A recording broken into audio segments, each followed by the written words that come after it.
feminist, manifest that you're supreme.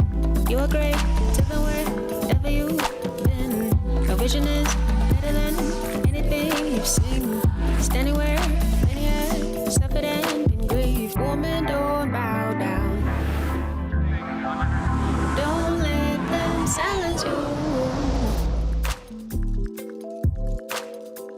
Welcome to It's a Feminist Thing. This is a conversation that is forward, fearless, and unapologetically feminist. We lay everything on the table, honey, and nothing is off limits. We are here as a direct response to what is happening to women in South Africa. Our country has one of the highest incidents of femicide, rape, and violence against women. It's almost 20 years since the rape of 9-month-old baby Tshepang, and we're still in crisis, unsafe in our homes and on the streets. My name is Khomotso Matsunyane, and for the next 8 weeks, I will be joined by my co-hosts, Fina Kodisang, who's the CEO of the Soul City Institute for Social Justice, Niko Shikwambane, who's a media practitioner and activist. Hello. And last but not least, feminist educator, speaker, and founder of Mteto and Ubuntu Studies, Thando Kumete. Yes. You sit back and relax and join us in conversation as we navigate how to make our society equitable and safe for women. So I'm going to assume that we're all feminists. Yeah? Yes. And my fellow sisters, I have to ask you, why in particular in South Africa do we need feminism? We have a beautiful constitution, very beautiful, you know. Lefatshe le lotlhe le bua ka constitution ya rona. Mara ke mang mosadi wa ka reng yena o enjoy the freedoms that are enshrined in the constitution. Well, actually, I mean, let me be very frank and uncomfortable here. Our constitution is a feminist document, unapologetically so. It was drafted by mostly women, and most of those women were unapologetically feminist women. So when the constitution was being drafted and when its principles were being formulated, it was literally a battle between patriarchy and feminism. And looking at the final results, feminism is what won. But more than that, if you look at this space as a platform for engagement and you look at other historical regimes and oppressive regimes, media has been used as a mechanism to propagate hate. It was used to make people discriminate against other human beings, unfairly so. So in my view, if historically we could propagate hate using media, then I believe that we could propagate love and respect and equity using the same media. Without a doubt. I think this show is a perfect example of how media can be used for the good of the community. And media is a very powerful tool that can be used quite effectively. I'm so proud that she's sitting on the table with us, but I want to show you an example of how media can be used to effect change and to send a very strong message. Let's watch. This is a testament to the people and the municipal government.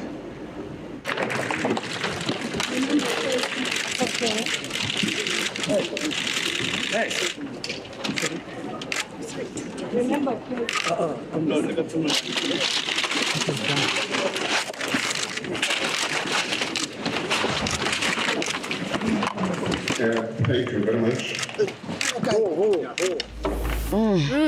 I get emotional watching that every single time. Nico, what did that feel like? Well, it was one of the scariest moments of my life. My gut was literally vibrating. My mother called, terrified. You know, I wasn't sure what was going to happen to me after that moment.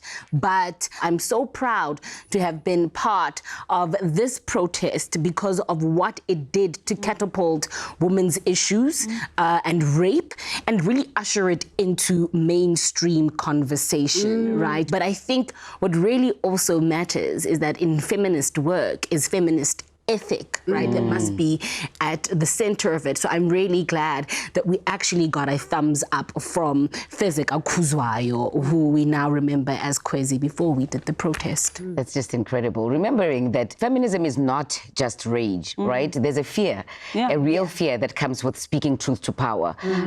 We're not stones, guys. Mina, if you hit me, I bleed. If you hit me, I bruise. If you hit me, I hurt. And on that note, I'm just curious as to who made you a feminist? For me, being a Christian actually made me a feminist. You go to church, you hear how men are centered as the only people that have done all these things. And you're like, but where were the women? Surely there must have been women who also could do all these things that the men are doing. You know, why are we only hearing about the men? You know, so wanting to understand the voice of women, wanting to elevate that voice made me a feminist. This is so weird because I speak a lot about dismantling white heteropatriarchy. I speak a lot against, you know, whiteness and racism and heteronormativity and all these things. But the people who actually made me a feminist are old white women.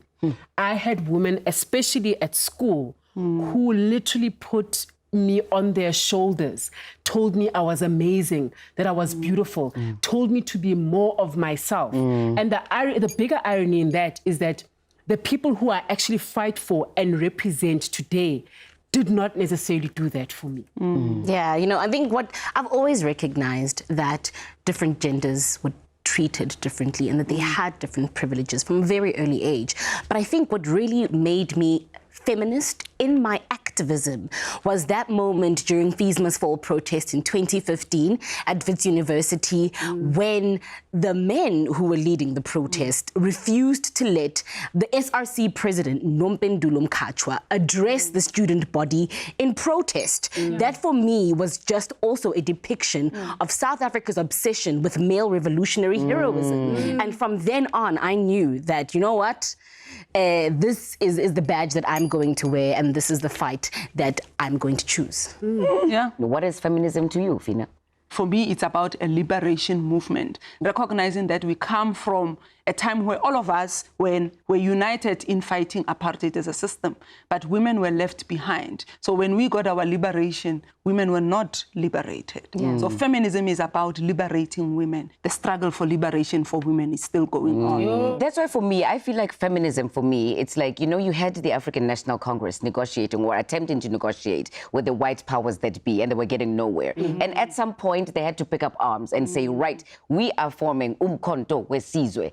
For me, that is the feminist response that is happening right now. It's a militant response in a way to a very grave problem on the war against women in South Africa. But also in addition to that, you know, there are some women who don't identify as feminist, but when you look at the work that they do, they do feminist work, because feminism is a doing, you know, and a being, and it's not really just about, you know, using the language of feminism to say, you know, this is what you identify as. But, you know, and this is why we have our language feature. Each week, we'll be joined by Bonso Pilani, a wordsmith who has created a Setswana dictionary that translates feminist terms. Welcome, Bonso, and thank you for joining us. Now, you and Lerato Motongo decided to start a feminist dictionary in Setswana. How did that project come about? So Lerato and I have been Twitter friends for quite a number of years, and we were actually talking about being Botswana women and our feminist journeys on Twitter. And somebody who was a man, obviously, challenged us, are king feminism eli buang ka yone e ka Setswana. Lerato promptly responded, you know, are feminism ke bodumedi mo ditshwanelong le kgolosego ya batho ba ba nang le bong bo sa tshwaneng le bo re buitseng. So essentially in English is the translation is that feminism is the belief in the equality of women, or like in the specific context that we're talking about women ourselves, basadi bomme. But when we look at it in a more holistic way, you know, feminism is not this binary that exists between men and women, but it's about the emancipation kapa freedom, this kgolosego e re buang ka yone of people, you know, to be a feminist or to say feminism ke tumelo mo ditshwanelong le kgolosego ya batho ba bangwe ka bong ba bona. So whatever it is that your gender is, that is your rights and the freedom to be in that gender. You know, and it's an ever changing process. Re tlile ka yone dictionary e gore re kgone bua le bo mme ba rona le bo rre ba rona le bo nkoko ba rona ka feminism, ka the work that we do, this very important work, and it is very important for us to come up with the language, the words gore ga mama botsa gore feminism king o bua o kwala ka dilo ntse re feminism ke eng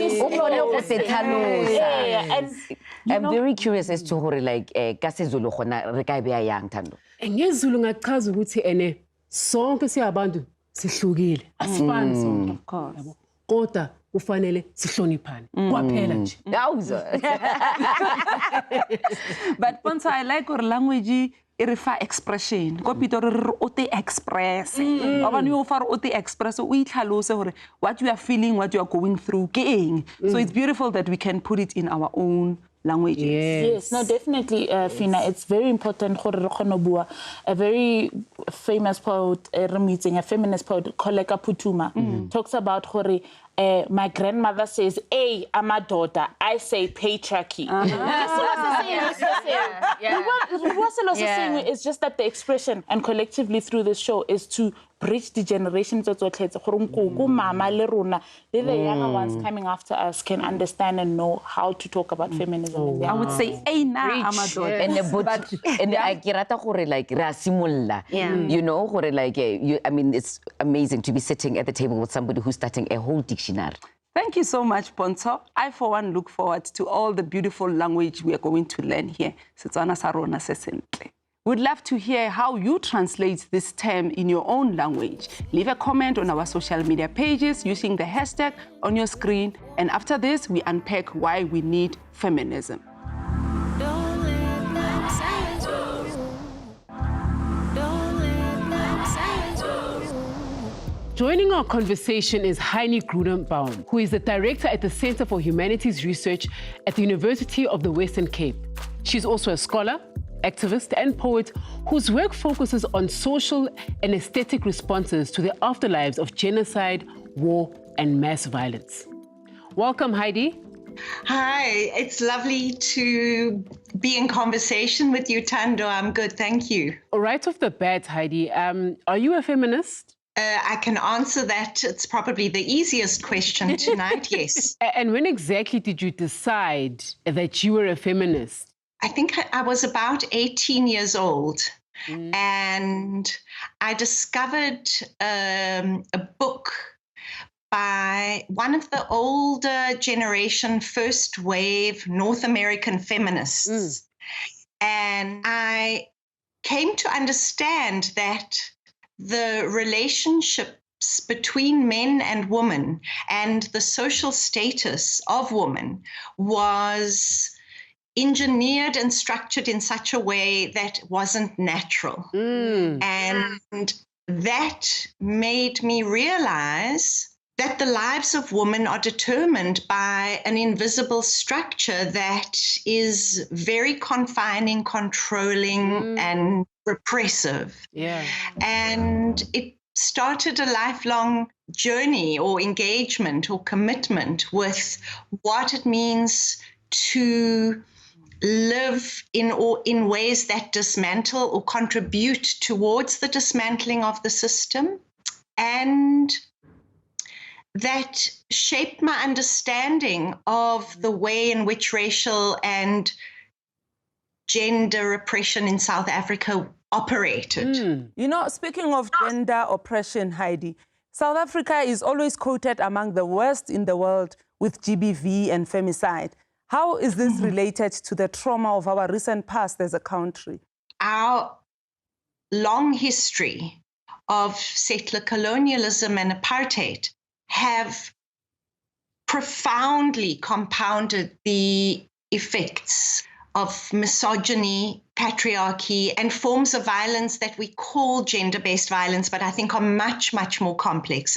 But I think that with the dual inheritance of slavery in the 18th and 19th century, and then the system of permanent forced migrancy that continued up till today after the mineral revolution, the discovery of gold and diamonds.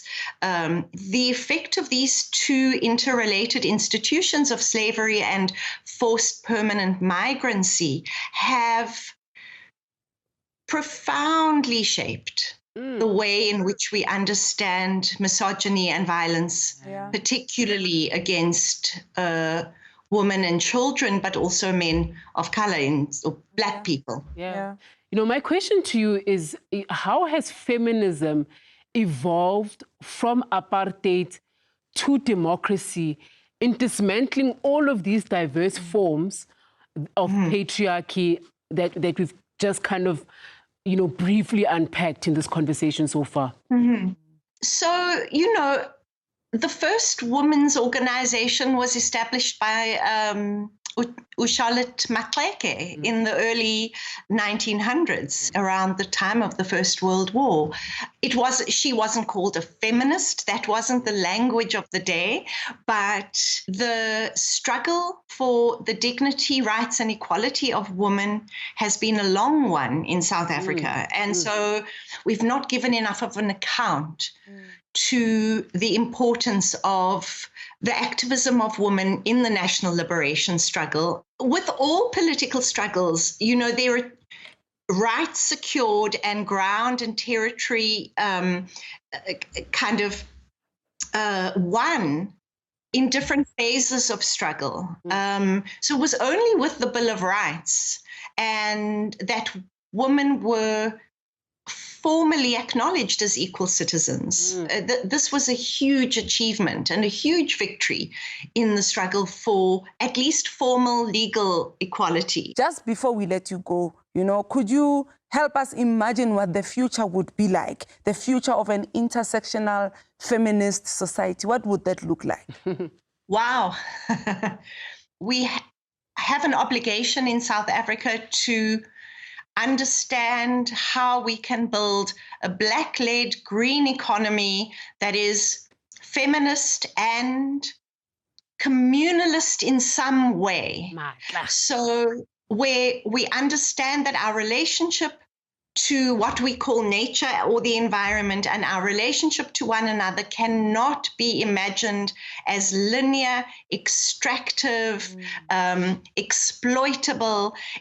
We have to reimagine growth, but we also have to reimagine seriously inventing an economic model fit for the 21st century in which feminist values are central. Thank you so much. You know, there are a number of things that kind of stuck out. For me personally, it's about dismantling the myth of these social structures that, quite frankly, we're not responsible for creating, and we don't know why they're there. But also it's about, I think, the mistake that some of our leaders made, our feminist women leaders, during the apartheid era was thinking that, you know, focusing on the racialized element of fighting against apartheid was enough. But in fact, we really had to be intentional in using feminism to dismantle patriarchy. System. Because patriarchy in itself has got racialized elements. So quite frankly, Heidi, I think we need a feminist government, you know. But there's other ways we can get to that. Thank you so much for joining the conversation. Thank you, Heidi. Amandla. Thank you. Imagine how much better the world would be if we all identified as feminists.